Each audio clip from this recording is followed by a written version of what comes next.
দোয়া করতেন।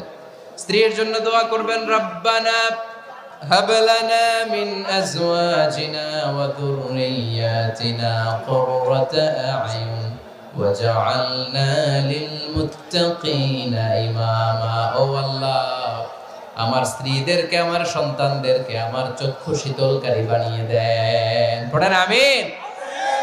আল্লাহ আমার স্ত্রীকে এমন বানান, স্ত্রীকে দেখলেই যেন আমার হৃদয়টা প্রশান্ত হয়, আমার চোখ যেন জুড়িয়ে যায়। এই 10টা দায়িত্ব স্বামীর সুখী দাম্পত্য জীবনের জন্য। স্ত্রীর দায়িত্ব আজকে বলার সুযোগ হলো না, অন্য কোথাও অন্য কোনো মাহফিলে এই বিষয় নিয়ে আলোচনা করব যে একটা সুখী দাম্পত্য জীবনের জন্য স্ত্রীকে আল্লাহ কি দায়িত্ব দিয়েছে।